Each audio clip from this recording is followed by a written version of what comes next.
La planète a rapetissé pendant les années 90. Télévision par câble, téléphone cellulaire, courriel, Internet, la révolution technologique a transformé nos milieux de travail. La population mondiale est maintenant réseautée comme jamais auparavant. En même temps, le mouvement mondial en faveur de la déréglementation et de la privatisation qui avait débuté aux années 80 s'est poursuivi.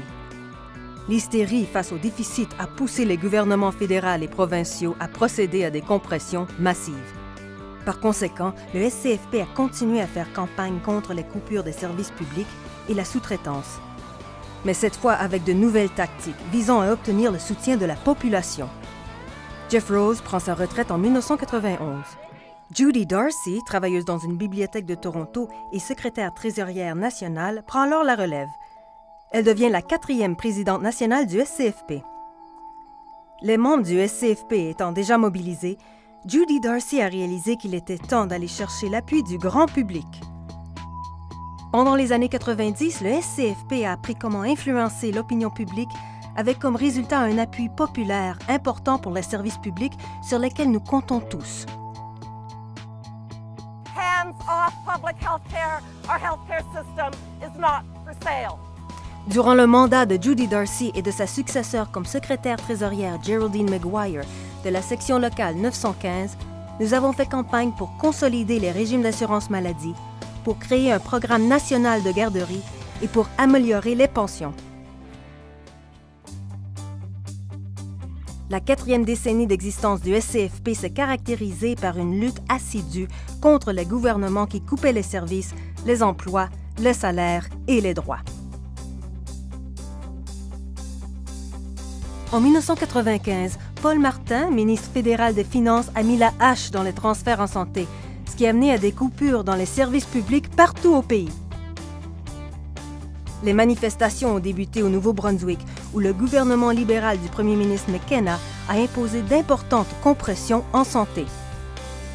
Elles se sont propagées jusqu'en Colombie-Britannique, où le premier ministre libéral a tenté de faire adopter des projets de loi supprimant 28 000 emplois et enlevant aux travailleurs des services publics leur droit à la négociation.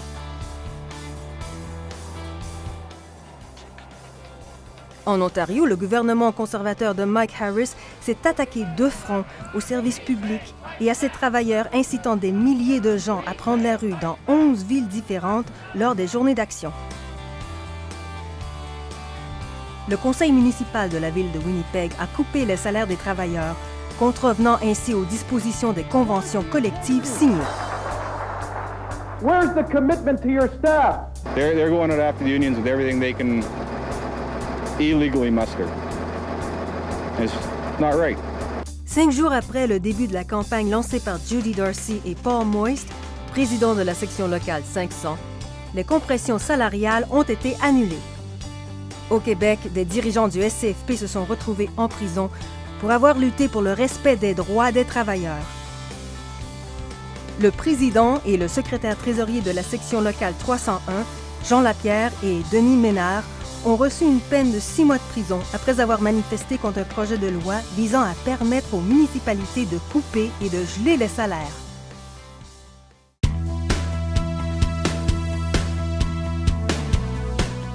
Les compressions du gouvernement ont été accompagnées de nombreuses tentatives de privatisation et de sous-traitance. Partout, des milliers de syndiqués du SCFP ont fait campagne et sont parvenus à freiner les gouvernements.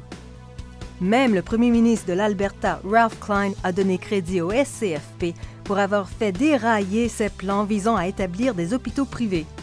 What is really critical is that we have a coordinated bargaining strategy, that we stand together, not one local union being picked off or one group of workers being pitted off against another.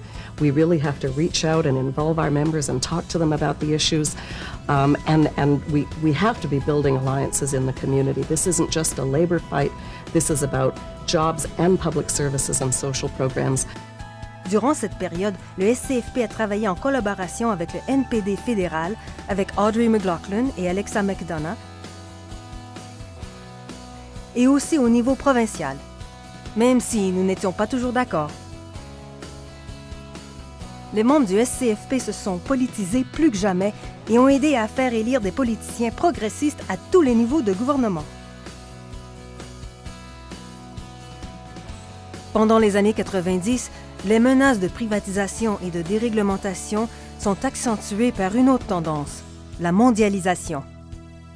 Les acronymes étaient nombreux et omniprésents, mais ils présentaient tous le même risque, soit la perte de contrôle sur nos services publics et nos ressources. Le SCFP a reconnu la menace et a exigé que les accords commerciaux protègent les familles canadiennes et ce qui compte pour elles. La mondialisation a aussi mis en lumière un autre enjeu important pour le SCFP, l'eau. Notre syndicat a exposé les dangers de traiter l'eau comme n'importe quel autre produit d'exportation et de privatiser le contrôle des services municipaux d'approvisionnement en eau. Notre message est simple. L'eau est une ressource publique qui doit rester sous contrôle public.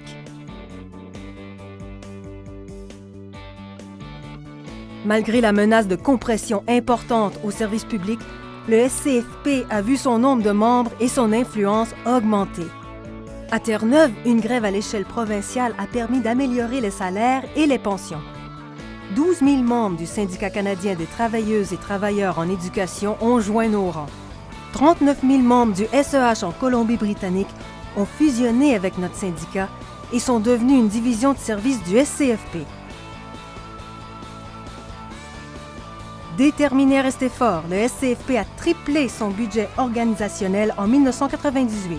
Fidèle à son engagement selon lequel tous les travailleurs ont le droit d'être syndiqués et entendus, le SCFP a tendu la main aux travailleurs sous-représentés.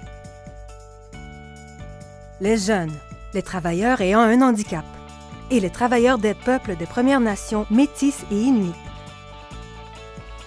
Le SCFP a tenu sa première rencontre pour ses membres des Premières Nations et a signé des partenariats historiques pour appuyer l'emploi chez les Autochtones.